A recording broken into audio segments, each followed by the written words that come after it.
जुड़ चुकी हैं। हिंडाल्को के नतीजों के बाद उसके ऊपर ब्रोकरेज हाउस की रिपोर्ट भी एक सामने आई है जो आपको सुमित बताएंगे। मेटल शेयरों में कल से देखिए एक अच्छी रैली देखने को मिल रही है और ये सेक्टर आज बढ़िया प्रदर्शन फिर दिखा सकता है। हर्षदा बताइए नंबर्स कैसे आए नोवेलिस का परफॉर्मेंस इस क्वार्टर में काफी बेहतर रहा है हेमंत। एडजस्टेड EBITDA में करीब 21% तक की बढ़त देखने को मिली है। $455 मिलियन पर आंकड़ा आया है। साथ ही साथ शिपमेंट्स के लिहाज से भी एक इंप्रूवमेंट देखी गई है 19.5% की, और EBITDA पर टन आप गौर करें तो 10% का इजाफा EBITDA पर टन में देखने को मिला है। ओवरऑल डिमांड के लिहाज से कमेंट्री मैनेजमेंट की काफी मजबूत है, तो वो एक सिग्नल कर रहा है कि यहां से आगे मूड जो है और भी बेहतर होता दिखाई देगा। हिंडाल्को उस लिहाज से आप रेडार पर रखें और साथ ही आज दोपहर हिंडाल्को के नंबर्स का भी इंतजार रहेगा। बिल्कुल, तो नंबर्स का इंतजार रहेगा। और CLSA की रिपोर्ट देखिए क्या गजब की आई है। लक्ष्य बढ़ा दिए, 270 कर दिए, 270, 190 का शेयर, 270 रुपए का टारगेट, करीब करीब 80 रुपए का पोटेंशियल अपसाइड देख रहे हैं। और दो तीन बेहतर चीजें उन्होंने कही। पहली चीज CLSA की अगर बात करें पर्टिकुलरली तो उन्होंने बोला कि EBITDA की सिचुएशन बहुत ही साउंड दिखाई पड़ रही है नोवेलिस के नंबर्स के अंदर, और हर पैरामीटर पे नंबर बीट दिखाई पड़ रहे हैं नोवेलिस के। इसके अलावा गाइडेंस भी बढ़ाई है नोवेलिस ने, तो उसका भी एक इंपैक्ट कंपनी के ओवरऑल नंबर्स पे आएगा। और हिंडाल्को के लिए 225 से सीधे बढ़ा के टारगेट 270 किया। अगर आप इसे परसेंटेज टर्म्स में देखेंगे तो 50 रुपए का अपसाइड यानी कि 20% का एक टारगेट रिवाइज किया है CLSA ने। जेफरीज की भी एक रिपोर्ट आई है, उन्होंने कमेंट्री बहुत स्ट्रांग दी है और यह बात साफ की है कि EBITDA पर टन जो नोवेलिस ने दिया है ये हाईएस्ट है इन अ डिकेड। तो वो अपने आप में ही कंपनी का गोइंग फॉरवर्ड आउटलुक बहुत स्ट्रांग बताता है। साथ ही साथ नोवेलिस का जो गाइडेंस का रिवीजन है अपवर्ड साइड पे, वो हिंडाल्को को फर्दर फ्यूल करेगा और उनकी तरफ से भी एक पॉजिटिव आउटलुक आ रहा है। लेकिन CLSA की टारगेट्स करीब करीब 270 रुपए के। बहुत सही कहा आपने। तो CLSA के टारगेट 270 रुपए के, और क्या बड़ा देखिए अपग्रेड है। राहुल शर्मा जी कह रहे थे टाटा स्टील को खरीदिए, और वहां पर भी देखिए एक्शन देखने को मिलेगा। मेटल सेक्टर बढ़िया प्रदर्शन दिखाएगा। डॉक्टर साहब एक बार हिंडाल्को का इंट्राडे चार्ट दिखाइए। कल इसने भी देखिए मूव दिखाया नंबर से पहले। ये भी देखिए BTST की चर्चा हमारे एक्सपर्ट से हो रही थी। एक टेक्निकल चार्ट्स पर राय ले लेते हैं। शर्मा जी, आपने टाटा स्टील की बात करी, हिंडाल्को भी दिन के उच्चतम स्तर पर बंद हुआ था। इंपॉर्टेंट रेजिस्टेंस इस स्टॉक के लिए बताइए क्या है। जनरली मेरा ऑब्जर्वेशन ये है कि ये 200 रुपए के आसपास जाने के बाद फिर थोड़ा सा अटकता है। इस बार अटकेगा या निकल जाएगा? नहीं जी हाँ, हिंडाल्को का भी चार्ट सेटअप काफी बढ़िया है। इनफैक्ट 5-6 हफ्तों के बाद लास्ट वीक इसने वीकली चार्ट पर ब्रेकआउट दिया था, और इसमें जो इमीडिएट रेजिस्टेंस अभी आ रहा है 202 का आ रहा है। आई थिंक 202 निकालने के बाद स्टॉक एक तरह से ब्लू स्काई टेरिटरी में चला जाएगा, जहां पर अगला जो लक्ष्य तकरीबन 220-225 का रहेगा। तो आई थिंक इसमें भी लॉन्ग बने रहना चाहिए। 185 का स्टॉप लॉस रहेगा मेरे हिसाब से, और ऊपर में 202 का लक्ष्य, 202 का लेवल निकालते ही 220 के लक्ष्य यहाँ पर खुल जाएंगे हिंडाल्को में। चलिए, 283 का ऑल टाइम हाई आपको हिंडाल्को पर पहले ही दिख चुका है, और जिस हिसाब से हेमंत जी और सुमित जी आपको बता रहे हैं 275 का लक्ष्य CLSA ने इस काउंटर के लिए रखा है। ये भी हिस्सा है उस ट्रेड का जो रिस्क ऑन है, और ख़ासकर उस तरफ जहां पर रुझान है ग्लोबली लिंक्ड स्टॉक्स पर। हर्षदा जी हमारे साथ जुड़ी हुई हैं, वो और आपको 4 या 5 नाम बताएंगे जहां पर आपको ये ट्रेड वापस आता हुआ दिखेगा उन बीटन डाउन स्टॉक्स में जो कोविड की वजह से बहुत ही ज़बरदस्त तरीके से पिट चुके हैं। और जो पॉपुलरली अब अनलॉक ट्रेड भी कहलाता है शैल। फाइजर तो ऑफ कोर्स रेडार पर रहेगा। जिस तरह के खबर आई है कि इसकी वैक्सीन को 90% रिस्पांस मिल रहा है, तो भारतीय लिस्टेड फाइजर पर भी आप ध्यान रखेंगे।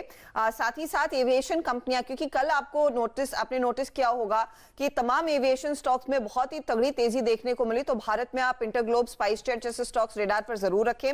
साथ ही साथ PVR और आइनॉक्स लीजर भी रेडार पर रहेगा, क्योंकि ये एक बहुत ही तगड़ा अनलॉक ट्रेड है। ऑफ कोर्स धीरे धीरे करके देखिए थिएटर्स खुल गए हैं इंडिया में, लेकिन अब कैपेसिटी शायद बढ़ती हुई दिखाई देंगी जैसे जैसे हम वैक्सीन को लेकर और बेहतर डेवलपमेंट सुनेंगे। आइनॉक्स वैसे भी आज रेडार पर रहेगा, क्योंकि आइनॉक्स का आज QIP खुल रहा है और फ्लो प्राइस हल्के से डिस्काउंट पर है। 263 रुपए 10 पैसे प्रति शेयर पर कंपनी ने वो फ्लो प्राइस तय किया है। यही नहीं, आप तमाम होटल स्टॉक्स, चाहे वो इंडियन होटल हो, ताज GVK हो, डेल्टा कॉर्प हो, इन सब पर आप ध्यान दीजिए, क्योंकि ये वो तमाम ट्रेड्स हैं जो फिर से लाइमलाइट में आएंगे उस वैक्सीन के डेवलपमेंट पर। सही बात है। तो देखिए कल का खिलाड़ी आज था ताज GVK, और देखिए 8% भागा। इंडियन होटल्स पर भी फोकस होगा।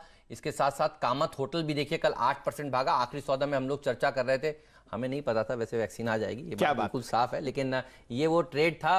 वो कहते हैं लक फेवर्स द ब्रेव, तो नीरज भाई ने ब्रेवरी दिखाई थी देखिए कल इन स्टॉक्स में, और देखिए आज ये भागेंगे। और एक ब्रेवरी हम लोगों ने और दिखाई थी, और हम कह रहे थे पीवीआर खरीद लीजिए 1111 रुपए के भाव पर, और देखिए पीवीआर ने एक हफ्ते में क्या शानदार रिटर्न्स दिए हैं। राजेश सतपुते जी हमारे साथ थे उस ट्रेड में, राजेश जी भी कहते थे बढ़िया प्रदर्शन दिखाएगा। मुझे याद है चंदन जी भी साथ थे, चंदन जी भी कह रहे थे पीवीआर ऐसा भागेगा, आप लोग याद करेंगे। पीवीआर अब बताइए और कितना चलेगा? कल के सत्र में भी 1.5% ऊपर जाकर बंद हुआ है। मोमेंटम इस स्टॉक को कहां ले जाने वाला है राजेश जी? और इंटरग्लोब का भी एक टारगेट लिखाइए, क्योंकि ये दोनों ही स्टॉक्स आज एफएनओ में सबसे ज्यादा हरकत में रहने वाले हैं। शॉर्ट पोजीशन जिनकी भी होंगी वो काटेंगे फिर यहाँ पे। बिल्कुल हेमंत, देखिए पीवीआर मुझे याद है हमने करीबन 1080 के आसपास का वो भाव था जब हमने कहा था कि ये करीबन 1150 के बाद 1200-1220 तक जाएगा, और एग्जैक्टली उसी टारगेट के ऊपर ये अभी ट्रेड कर रहा है।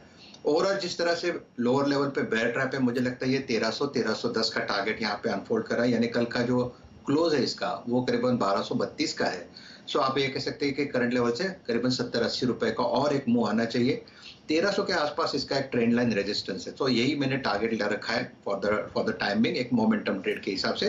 सो 1230-1232 के आसपास जो फिलहाल जो खड़ा है, तो आपको स्टॉप लॉस को ट्रेल करना है। एंटिसिपेशन यही है कि हमने जो दिया है वो पोजीशन अभी भी है, तो या अगर किसी को फ्रेश लॉन्ग करना है तो स्टॉप लॉस रहेगा 1300 का और 1200 का, और टारगेट रहेगा 1300-1310 का। रही बात पीवीआर की, तो हेमंत देखिए पीवीआर में जो मोमेंटम है, इंडिगो में जो मोमेंटम है वो करीबन 1488 के आसपास है। कल इसमें जबरदस्त शॉर्ट कवरिंग देखी, और ये जो शॉर्ट्स है मुझे लगता है ये और स्क्वीज होंगे, और ये करीबन 1600 का टारगेट यहाँ पे इमीडिएट बेसिस पे मुझे दिखता है। तो डेफिनेटली इंडिगो भी एक शॉर्ट का कैंडिडेट है। हेमंत, हम हमेशा बात करते हैं, एक सिर्फ मैं यहाँ पे एक और जोड़ना चाहूंगा।